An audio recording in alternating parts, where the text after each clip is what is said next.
नमस्ते बच्चों, आज मैं आपके समक्ष भाषा से संबंधित विषय लेकर उपस्थित हूँ। मनुष्य, हम सभी जानते हैं कि मनुष्य एक सामाजिक प्राणी है। वह समाज में ही रहता है।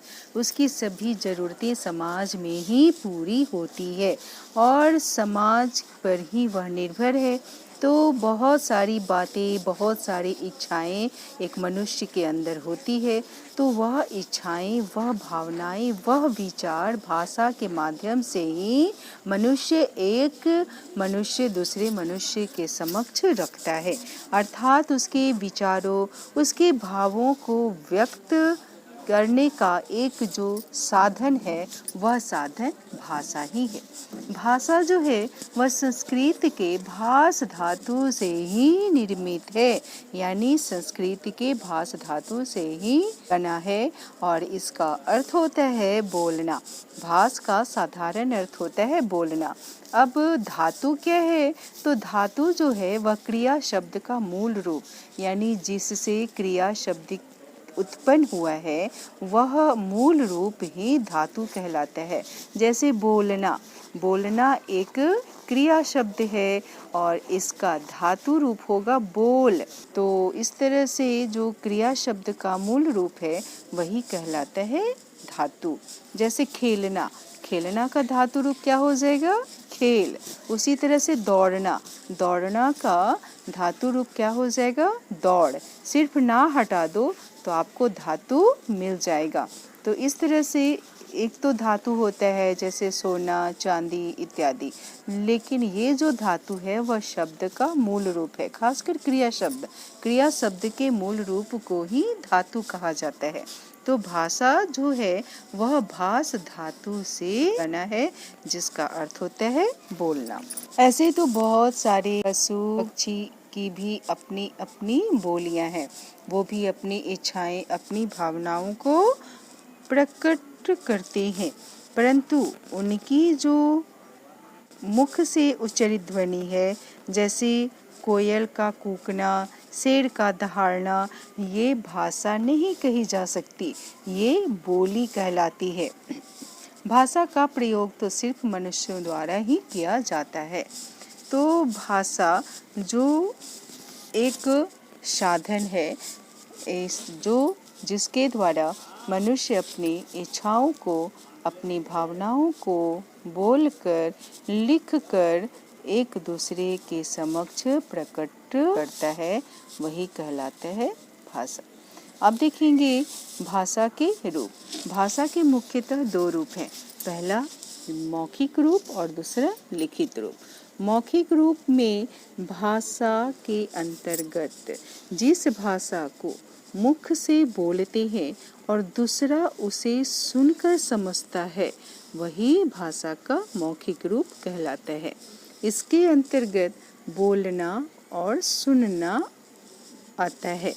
जैसे वर्ग में अध्यापक द्वारा बच्चों को पढ़ाना और विद्यार्थियों का सुनकर समझना, यह जो है भाषा का मौखिक रूप है।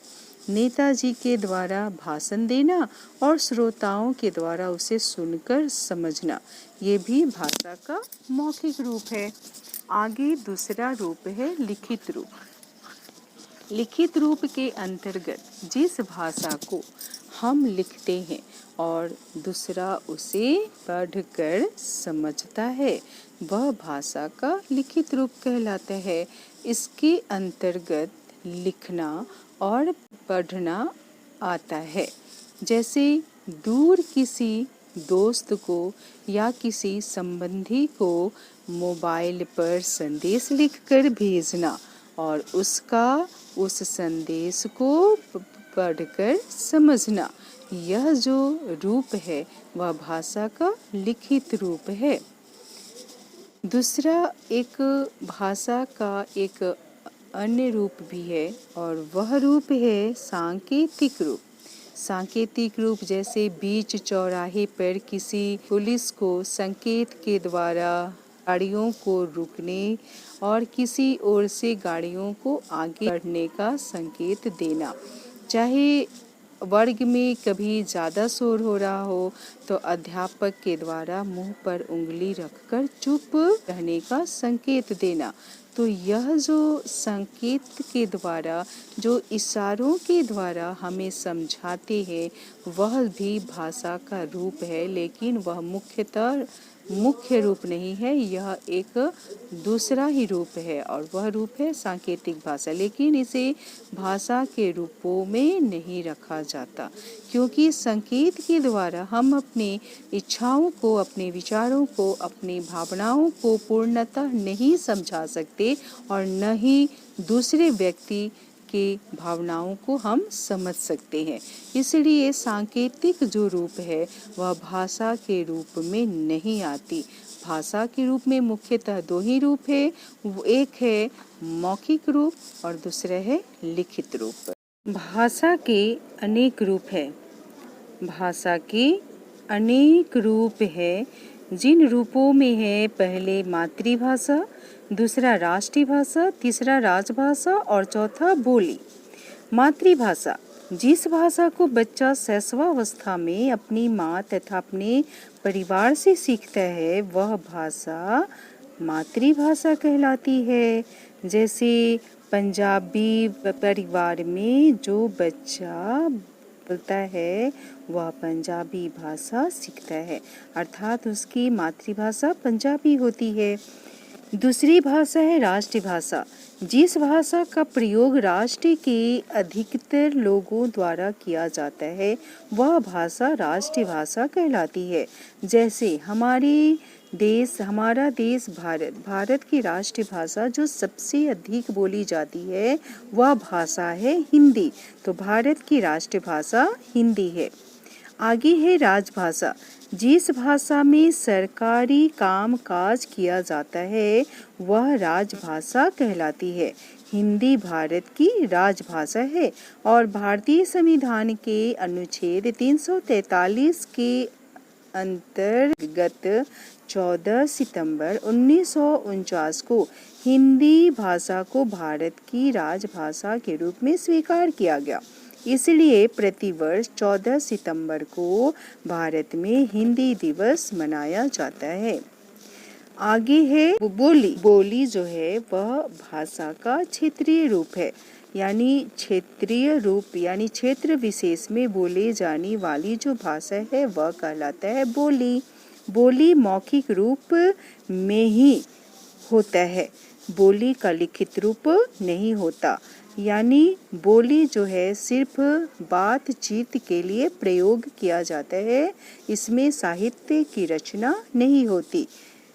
क्षेत्र विशेष में बोली जाने वाली मौखिक भाषा ही बोली कहलाती है। आगे हम जानेंगे लिपि के बारे में। मौखिक भाषा में ध्वनियों का प्रयोग किया जाता है, जबकि लिखित भाषा में वर्णों या अक्षरों का प्रयोग किया जाता है। अतः प्रत्येक लिखित भाषा में प्रत्येक ध्वनि को प्रकट करने के लिए कोई न कोई विशेष चिन्ह होता है और उन्हीं चिन्हों को लिखने की विधि लिपि कहलाती है। लिपि शब्द का सामान्य अर्थात साधारण अर्थ होता है लिपना, है ना। लिपना यानी कोई भी सादा पेज हो उसे हम अक्षरों से लिप देते हैं। इस तरह से लिपि की परिभाषा होगी कि किसी भी भाषा को लिखने की विधि यानी लिखने का ढंग ही लिपि कहलाता है।